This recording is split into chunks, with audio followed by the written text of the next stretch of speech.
The first time Alex noticed the empty desk, they thought nothing of it. It was a Tuesday, third period. The rain hadn't stopped for 4 days.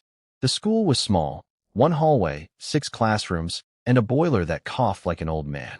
Alex was a substitute teacher, new to the district, filling in for a week while Mrs. Calloway recovered from surgery.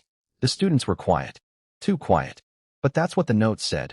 They're good kids. Just shy. The empty desk was in the back corner. A wooden chair, slightly crooked. No backpack. No pencil case. Just a worn spot on the desktop where someone used to rest their left hand. Alex scanned the room. 12 students sat in rows. But the attendance sheet said 13. Alex called the name slowly. Elias Voss. Silence. A girl in the front row, dark braids, glasses too big for her face, flinched. No one spoke. Alex asked, "Does Elias sit in the back?" The boy nearest the window shook his head. Another boy whispered, "There's no Elias." But the sheet didn't lie. Elias Voss. Present. Alex circled the name and moved on. After class, Alex stayed behind.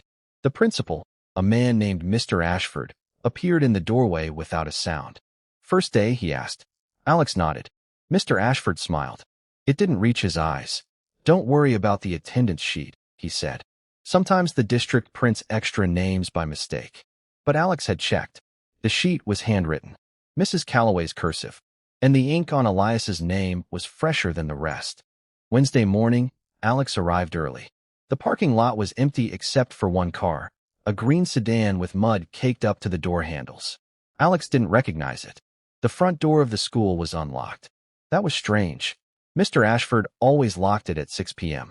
Inside, the hallway lights flickered. The air smelled like dust and something sweet. Honeysuckle, maybe. Alex walked to the classroom. The door was already open. On the whiteboard, someone had written, "Don't ask about the empty desk." The handwriting was small, neat, and pressed hard into the board. Alex erased it. But as the marker squeaked across the surface, the words reappeared behind the eraser. Not fading. Reappearing. Alex stopped. Looked around. No one was there. But the green sedan was still in the parking lot.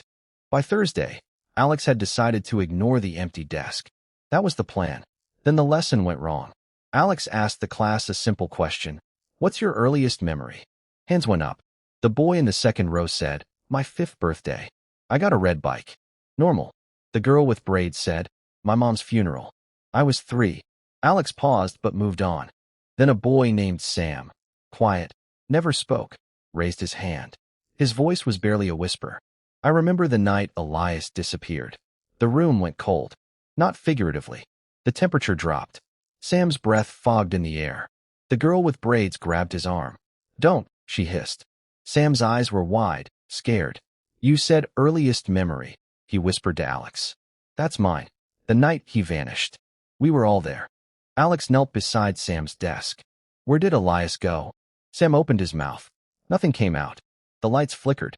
Then the classroom door slammed shut by itself, hard enough to rattle the windows.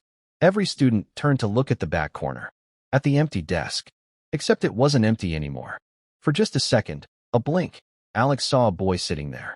Pale, drenched, water dripping from his hair onto the wooden desktop. Then he was gone. The girl with braids stood up. Her voice was steady, almost rehearsed. "We don't talk about Elias. That's the rule." Alex asked, "Whose rule?" No answer. But Alex noticed something. Every student was wearing a small black bracelet on their left wrist. Identical. And on each bracelet, a single word, promise. That afternoon, Alex broke into the staff storage room. Behind boxes of expired textbooks, Alex found a metal cabinet labeled Archived Records, Do Not Remove. The lock was cheap. One twist with a paperclip. Inside, old attendance sheets, yearbooks, and a single newspaper clipping. The headline read, "Local boy missing. Search called off after 1 week." The date was exactly 1 year ago. The boy's photo stared up at Alex. Dark hair, pale skin, empty eyes. Elias Voss. The article said Elias disappeared during a class field trip to the creek behind the school. He was last seen collecting stones near the water. His shoes were found on the bank. Nothing else. No body. No struggle. Just wet footprints leading into the woods and stopping. The case went cold. But the article ended with a strange detail. The other 12 students from Elias's class refused to speak. Not to police, not to parents, not to anyone. They just whispered the same word over and over. Promise. That night, Alex couldn't sleep. The image of the wet boy at the empty desk played on loop. Alex grabbed a notebook and wrote everything down. The flickering lights, the cold air, the reappearing words on the whiteboard. Then Alex remembered the green sedan. Still in the school parking lot at 11 p.m. Same car, same mud. Alex drove back. The school was dark except for one light, in Alex's classroom. Through the window, Alex saw someone standing at the whiteboard, writing. Slowly. It was the girl with braids. She was writing the same phrase over and over. I remember. I remember. I remember. Alex tapped on the glass. She turned. Her face was blank, but her eyes were wet, like she'd been crying for hours. She mouthed 3 words through the window. He's still here. Her name was Maya. She was 11, and she hadn't spoken to an adult about Elias in 365 days. We were at the creek, she whispered. It was a game. A dare. Elias said he could hold his breath longer than anyone. He went under the water, and he didn't come back up. Alex asked, why didn't you tell anyone? Maya's voice cracked. Because we promised. Mr. Ashford made us promise. Alex froze. The principal? Maya nodded.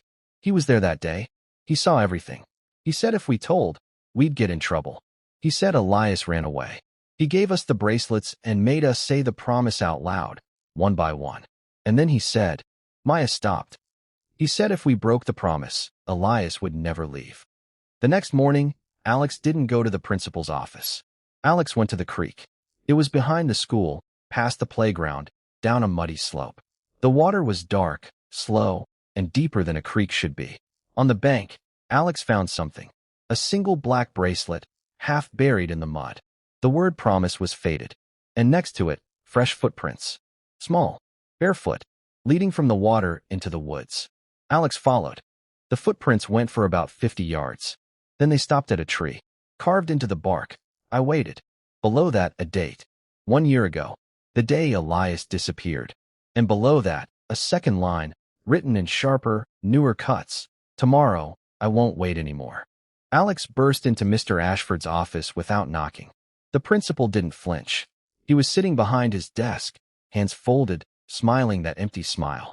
You found the tree, he said. Not a question. Alex demanded, what happened to Elias? Mr. Ashford leaned back. Children drown, he said. It's tragic, but it happens. The creek is dangerous. I told the district to put up a fence years ago. Alex said, you made them promise to lie. Mr. Ashford's smile didn't change. I made them promise to protect each other. Alex asked, protect from what? Mr. Ashford stood up, walked to the window. Outside, the creek glinted in the afternoon light. From what comes back, he said quietly. When a child dies and no one admits it, the child doesn't leave. The child waits, and waits, and waits for someone to say the truth out loud. That's why I made them promise. Not to protect me, to protect them. Because the moment one of them speaks the truth, Elias will come home. Alex found Maya in the classroom. She was sitting at the empty desk. Not next to it. At it.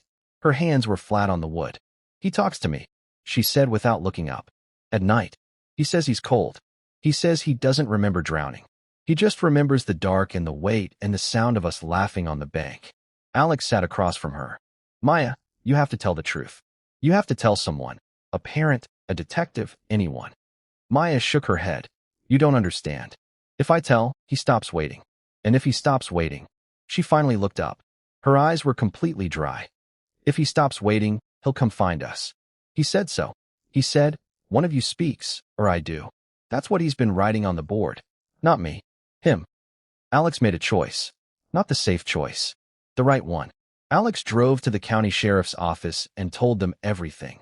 The creek, the drowning, the promise, Mr. Ashford, the bracelets, the tree. The sheriff listened. Took notes.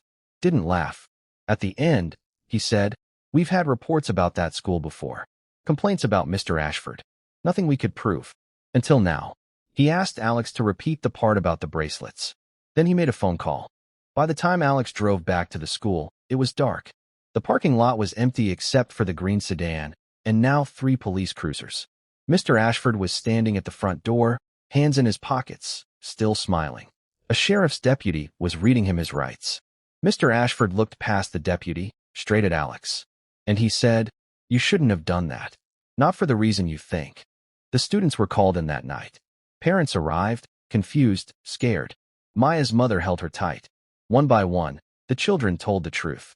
They described the field trip, the dare, Elias going under, the long minutes of waiting, the moment Mr. Ashford found them on the bank and made them promise. It took hours. When the last child finished speaking, the school went silent. Then a sound, faint, coming from the classroom, dripping. Everyone heard it.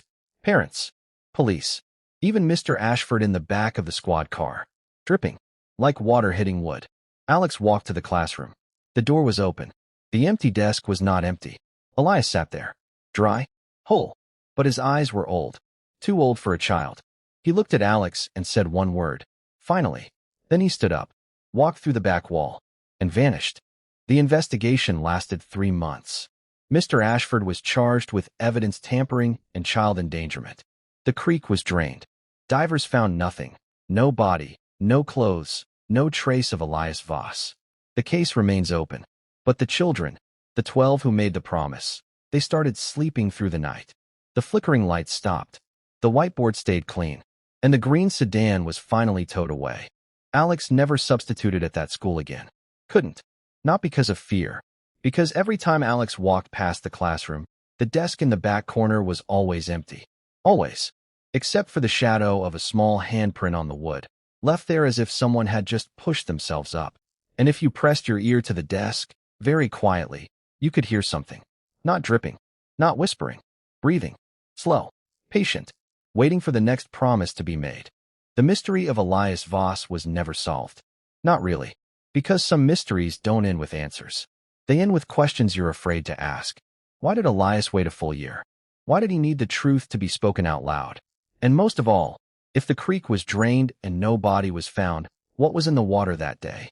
What did those children see that made them agree to a promise so terrible they'd carry it for a year? Alex thinks about those questions every night before bed. And every night, Alex checks the front door. Twice. Because in the corner of the bedroom mirror, just for a second, there's a reflection of a small, wet handprint on the glass. And it wasn't there before.